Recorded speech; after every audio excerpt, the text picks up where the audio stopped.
Oi, gente, eu sou Lilian, advogada, trabalho e vivo do direito de família já há 20 anos.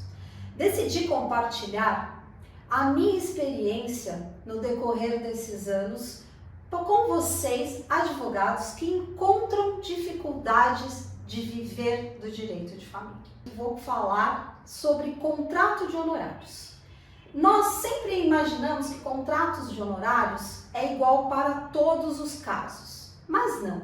Dentro do direito de família, ele precisa ter algumas particularidades. Então eu vou começar a falar para vocês do geral de um contrato e falar o que colocar de diferente, de particularidades dentro dos nossos contratos de honorários que envolvem ações de família, dentro do direito de família. Então vamos lá. Os nossos contratos, quando nós estudamos na faculdade, são dois, São dois tipos que nós temos: o contrato verbal e o contrato escrito. O contrato, que foi muito usual é o contrato verbal.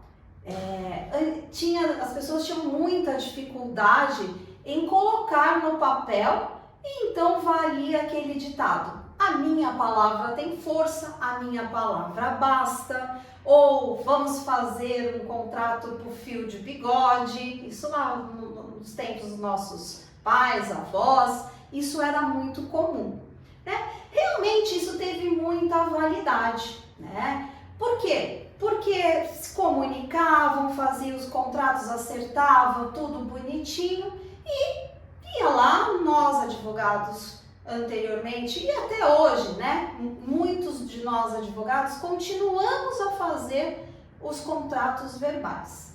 Mas vamos ter um pouquinho de cautela. O contrato verbal, quando o cliente chega no escritório, você conversa com ele e decide como vai cobrar, como vai realizar o trabalho. Beleza, tá certo, eu vou cuidar, e começa já, nós advogados, começamos já a realizar o trabalho. Ele traz o quê? De dificuldades, tanto para nós advogados, quanto para a parte. A parte não sabe realmente até quanto ele pode te cobrar, pela execução do seu serviço, ou aqueles clientes que cobram tudo, que querem tudo, porque ele decidiu que você é o advogado dele. Então aquela ação que você contratou verbalmente, achando que era só aquele caso, para aquele caso, o cliente não. O cliente, ele achou que você já é advogado da família, é advogado dele, e começa a trazer outras dúvidas para você. Ele liga, ele te manda e-mail questionando outras coisas.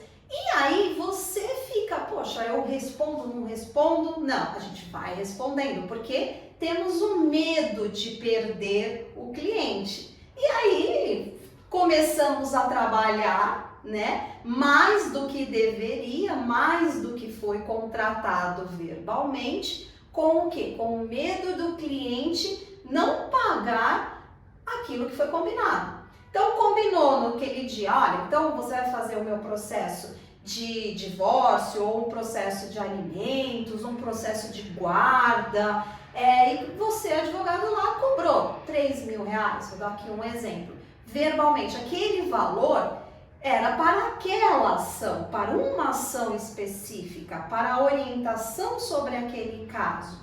E aí começa a ficar sobrecarregado para nós advogados, e nós também ficamos uma saia justa em dizer para o cliente: olha, desculpa, mas eu não vou te responder isso porque não foi o contratado, Então aqui a gente já encontra algumas dificuldades, algumas dificuldades dentro desse contrato que nós não temos resguardo. Sem contar que futuramente, vamos supor que, como você contratou uma forma de pagamento que usualmente acontece: olha, eu vou terminar o processo e no final do processo você me paga. Aí vamos supor que terminou o processo, o cliente não ficou satisfeito. E aí ele não te paga aquilo que foi contratado verbalmente. E o que aí nós teremos que fazer? Nós teremos que cobrar esse valor do cliente através de uma ação de cobrança, ingressar com uma ação, fazer uma prova de que houve a realização de um trabalho, houve uma contratação, né? E como foi essa contratação? Verbal.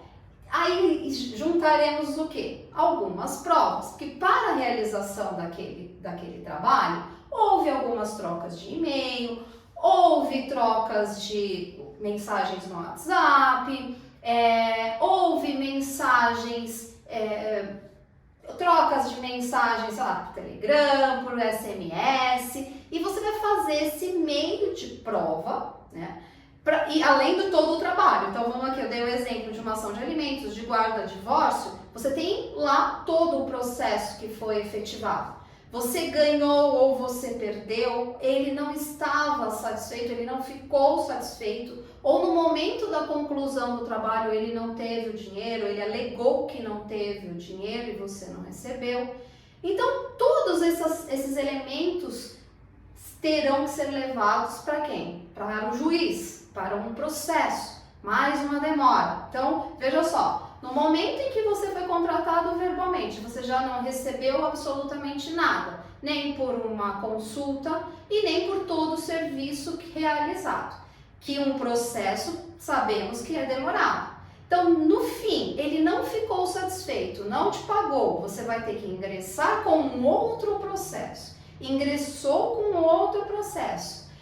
Mais uma demora, citação do cliente, ele vem falando isso ou aquilo, ou não aparece, não contesta a sua ação, e mais uma delonga, mais um tempo. E aí o que aconteceu? Você não teve a sua remuneração, seu trabalho todo, ele ainda vai ser julgado por um juiz, porque você disse que contratou, né, fixou um valor dos seus honorários de 3.000. O cliente pode dizer, não foi esse. E aí o juiz, através da valorização de provas, se nós não tínhamos nenhum valor por escrito, nenhuma das mensagens, não tínhamos testemunha, aí ainda nós temos uma outra dificuldade, porque quem vai valorizar, né, quem vai precificar o valor da nossa ação será o juiz. Né? Então ele, de acordo, ele ainda vai julgar o nosso trabalho. Então aqui dentro do contrato verbal, ele num primeiro momento, para agradar uma pessoa, o nosso cliente, e nós acharmos que isso é bom para nós, o que vai? Vai tudo por água abaixo. E aí vamos ficar à mercê de quem? De uma valorização de uma sentença do juiz. E detalhe, né? Temos uma sentença que depois dessa sentença nós ainda teremos que executar. E aí, que é mais uma vez? E se ele não tem dinheiro, ele fugiu, sumiu, escondeu bens? Então, é muito trabalhoso, é muito desgastante tudo isso. E a nossa profissão, né? Ela já é desgastante pela demora, né? Então, toda essa demora, todo esse processo, todo esse caminhar para um contrato verbal, ele não é o adequado, né? Então, principalmente nas ações de família, que envolvem muitos sentimentos, muitas particularidades. Então, o contrato verbal aqui, ele, em último grau, ele deve ser usado. Só realmente a confiança entre as partes serem algo realmente marcante, valorizado, que é aquela pessoa que você tem 100% de certeza. Gente, mas lembra, nunca é 100%, sempre tem aquele 1% que vai dar ruim. Então, para que nós tenhamos mais segurança para um recebimento, para uma garantia melhor, o contrato verbal ele não é usual. Então, o contrato escrito, ele é melhor, ele terá um resguardo para nós advogados muito melhor, tá?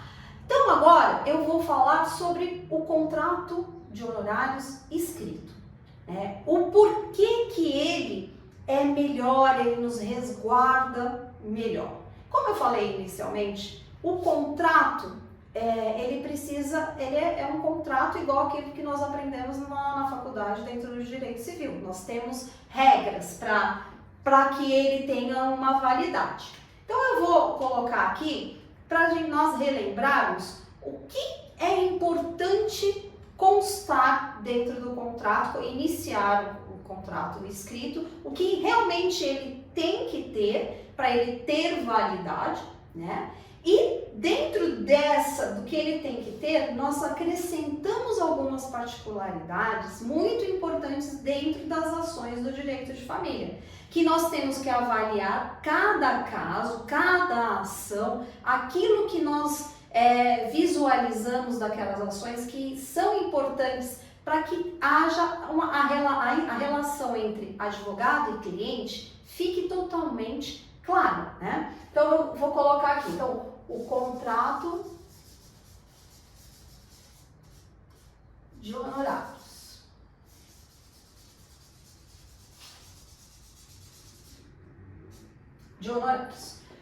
Todo o contrato, o que precisa ter, na verdade? Então aqui, primeiro, partes capazes.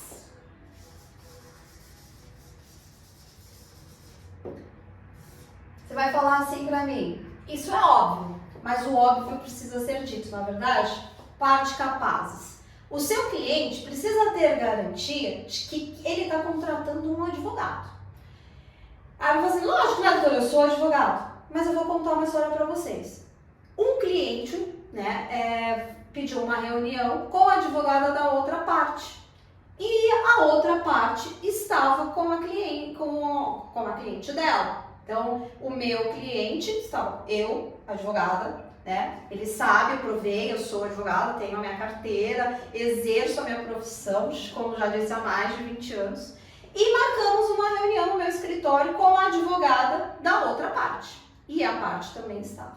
Qual foi a minha surpresa no momento, depois de encerrar a reunião, que nós chegamos a um acordo? Eu pedi a OAB da parte, da advogada da parte.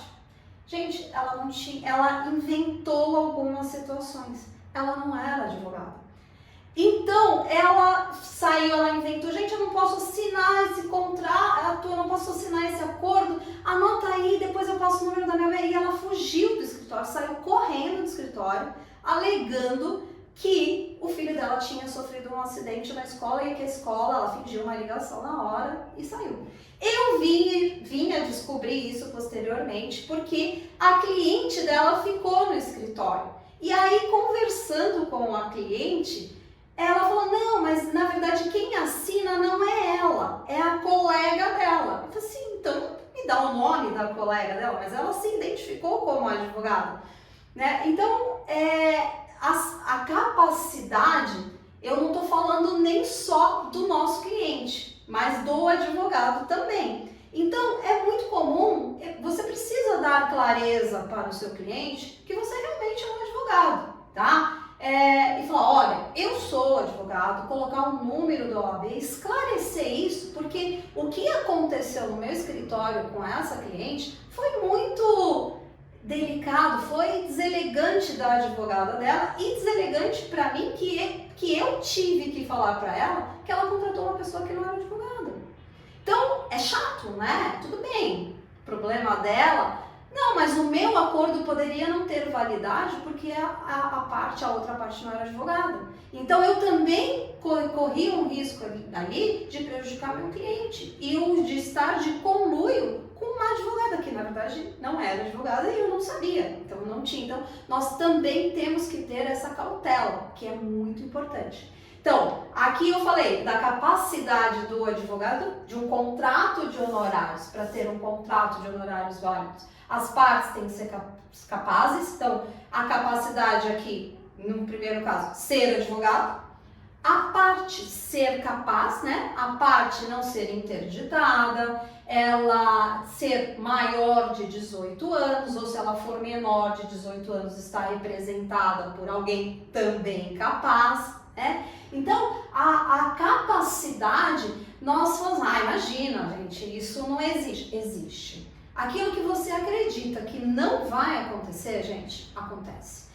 Durante esses longos anos de caminhada como advogado, a gente vai ter momentos para poder compartilhar mais casos dos falar, não é possível o que está acontecendo comigo. Pois é, acontece e é possível, tá? Outra questão muito importante é o nosso contrato, o que for decidido ali será o lícito, né? Estar de acordo com a norma. Então aqui o meu contrato ele não pode, né? Ele tem que ser lícito.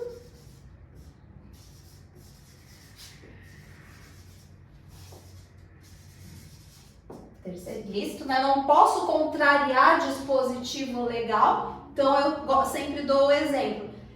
Eu posso contratar alguém para matar alguém, mas matar alguém está na lei? Existe? Eu posso contratar alguém para matar? Legalmente falando? Não, né? Não existe isso. Então eu não posso contratar alguém para matar.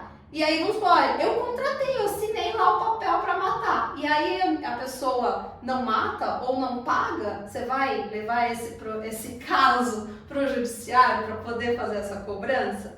Então, você pode também falar, é absurdo? A gente tem que fazer realmente um absurdo, mas saber que isso existe no mundo, que isso é muito usual.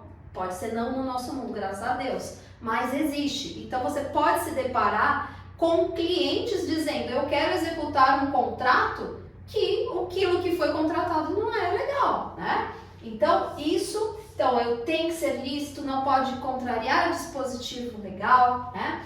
E o contrato de honorários, gente, ele precisa também ele estar dentro do nosso código de ética, né? Que eu falo aqui, sempre olhar que nós aprendemos lá na faculdade que existe o nosso código de ética. Então, o nosso código de ética, né, ele está previsto na lei aqui é ética, nosso código de ética, né?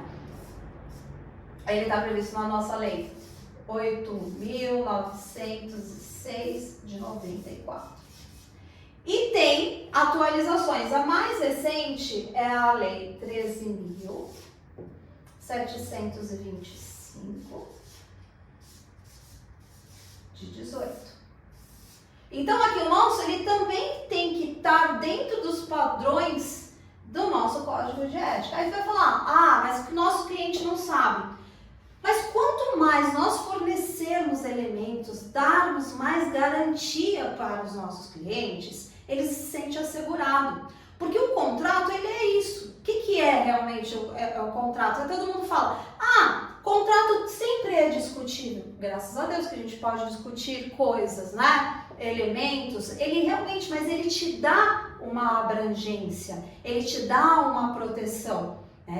Igual o guarda-chuva. O guarda-chuva, ele nos protege do quê? Da chuva, né? Mas se não tiver chovendo e tiver muito sol, eu também posso usar ele como guarda-sol. Mas se ele tá na chuva, ele vai respingar a minha perna, molhar meu pé.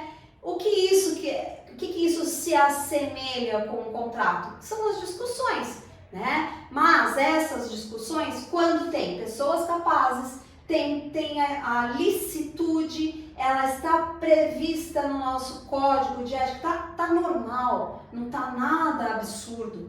Ele está com a outra, que é o outro requisito importante do nosso contrato, as vontades, né? A vontade das partes. Contratação, o que nós vamos contratar? E aqui tem uma coisa muito importante que é a boa fé. o princípio da boa-fé, o que rege o nosso contrato.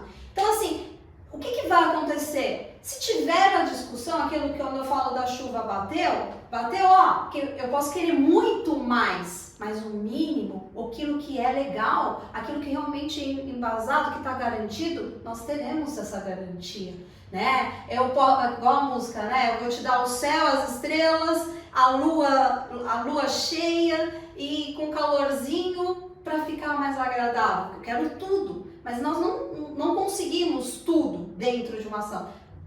Até podemos, né, ganhar tudo, mas a gente tem que saber também ter limites, né? Então, a vontade das partes. Aqui, quando eu falo da vontade das partes, gente, é o momento em que nós vamos entrar aqui com as particularidades dentro das ações de família. Porque, assim, nós temos que colocar coisas específicas das ações. Então, não adianta fazer um contrato igual a de uma ação de alimentos para uma ação de divórcio. Um contrato de um divórcio litigioso igual um contrato de um divórcio consensual. Essas particularidades, a vontade das partes, aqui nós vamos delimitar o que eu vou fazer, o que eu não vou fazer, o que meu cliente tem de obrigação, o que eu tenho de obrigação, quais são os direitos, meus direitos de advogado, quais são os direitos da parte e colocar. Então esse é o momento de nós falarmos para o nosso cliente. Fulano, então assim, você está me contratando para a ação de divórcio litigioso. Como ela vai acontecer? Então aqui você vai conversar. Eles não sabem, o cliente não sabe. Ele só sabe que ele precisa de um advogado e que ele precisa nesse caso, de um advogado para entrar com um divórcio litigioso. Mas ele não sabe o que pode acontecer no decorrer desse processo. É como nós falamos, é um processo. Ele pode ser rápido, ele pode ser demorado, vai depender do quê? Do que vai ser, de como vai ser o trabalho, de como a parte quer que essa execução, as duas partes no litigioso, se for a outra parte não quer, já é litigioso porque já deve ter uma briga, já teve alguma discussão, então é diferente, né? Então aqui, o que você vai precisar fazer para esse cliente? E o que o cliente vai precisar fazer? Esse é o momento de você chegar para ele e falar, então vamos lá. Não só eu tenho obrigações, não só eu, advogado, tenho obrigações. Você, parte, também tem obrigação. Então aqui, vamos colocar um exemplo. Você precisa me entregar a documentação no prazo, principalmente se ele quer uma propositura de uma ação rápida, se vocês determinarem quanto tempo você vai entrar com esse processo. Então, olha, as documentações eu providenciarei ou você me entregará. Se você me entregar quando estipular o prazo que você que vai haver essa entrega da documentação, eu vou requerer essa documentação. Então, eu preciso, pelo menos, saber onde a pessoa casou, ter uma cópia para eu ir em busca disso. Então, ela continua tendo uma obrigação, porque nós não somos adivinhos. Apesar de muitos clientes acharem que nós somos, mas nós não somos. Então, nós precisamos de um básico. Então, tem que ter essa conversa, tem que mostrar a importância. E assim, aqui eu estou falando de uma simples entrega de documentação. Mas tem que ter, olha, você sabe onde a parte está morando atualmente no divórcio litigioso? Vai ter que haver a citação. Então, você sabe qual é o endereço, explicar que se não encontrar, se vai ser a citação nos custos deste processo, que ela vai ter que pagar, se não tiver justiça gratuita. Então, temos que explicar detalhadamente para a parte o que é realmente o processo. E além de tudo, né, a partir do momento em que nós ingressamos com o processo, ela tem um acesso também. Ela pode acompanhar, então, saber como está correndo, né, tramitando esse processo. Então aí começa a haver também, ó, você está fazendo isso, mas você não combinou, não era isso. Então é o momento de no contrato constar tudo aquilo que você acha que não é importante, coloca. Aquilo que você tem certeza que é importante, coloca também. Então, outra coisa muito importante, comunicação. Como vai ser a comunicação com o seu cliente? Vai ser por WhatsApp, por ligações, o que vai ser discutido, horários. De finais de semana, você vai responder, não responder. Por quê? Porque o cliente ele precisa de um retorno, mas muitas vezes nós não podemos responder prontamente. Em alguns momentos nós respondemos muito prontamente. Então, ligou, atende, secretária deixou recado, mandou e-mail. Então nós muitas vezes acostumamos nosso cliente mal ou bem. E quando por algum motivo nós não conseguimos dar um respaldo que ele quer naquele momento, ele começa a ficar insatisfeito. Então é bom que esteja assegurado, olha, eu vou tentar te responder o quanto antes, mas se eu não responder, delimitar isso, colocar isso, porque é muito importante, principalmente nas ações de família. Nós estamos lidando com os sentimentos das pessoas, né?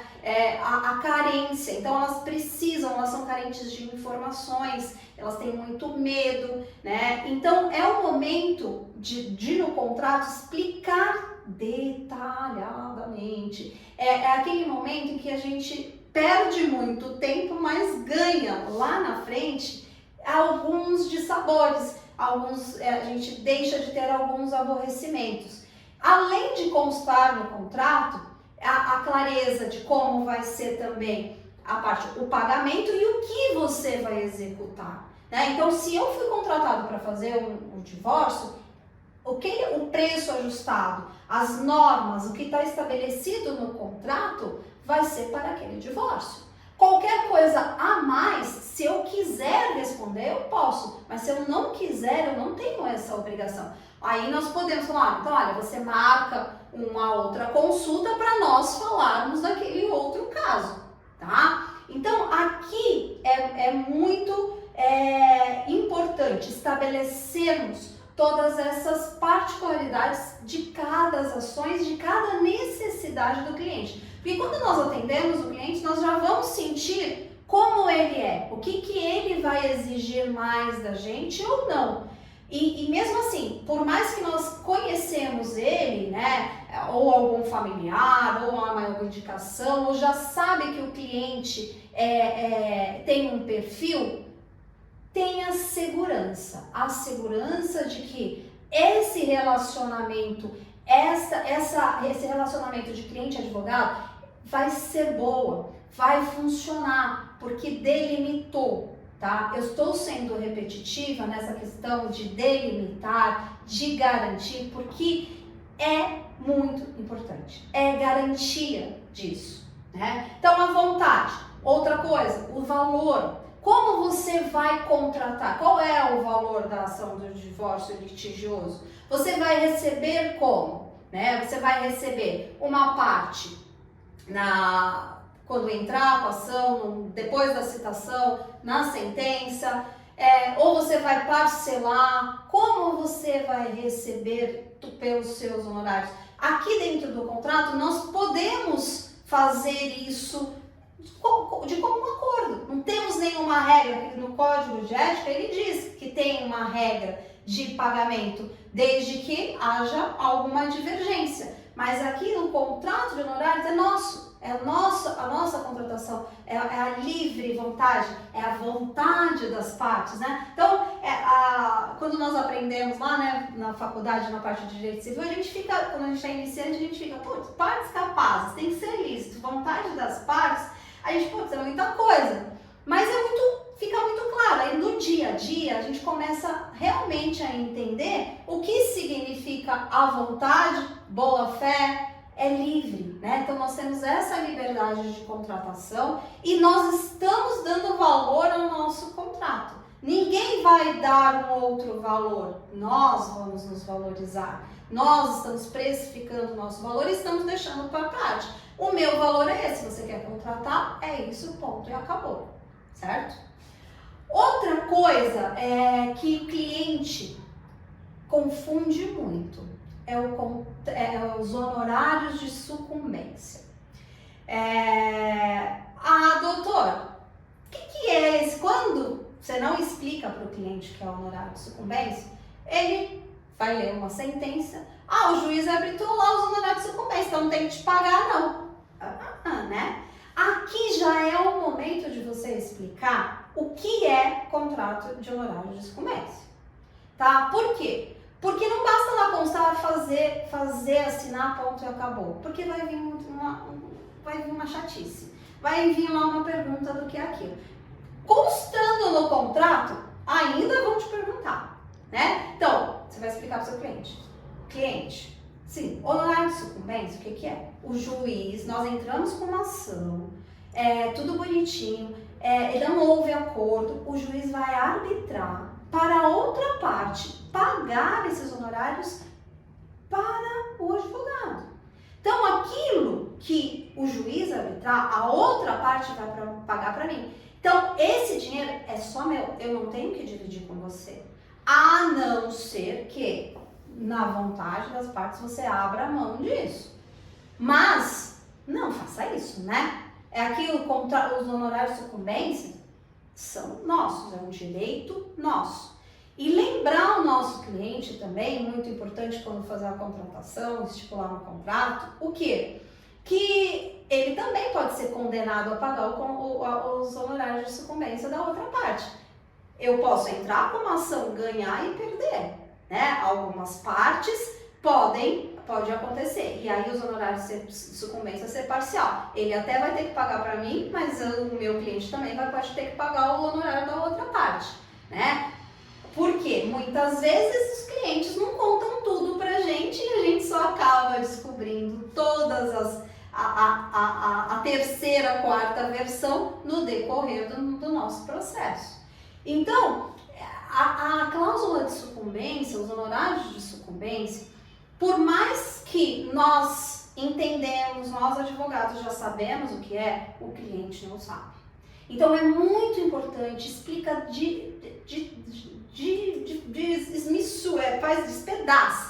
despedaça e explica o que é isso para vocês não terem problemas com relações aos honorários de sucumbência, tá? Outra coisa, testemunhas, né? Testemunhas no nosso contrato.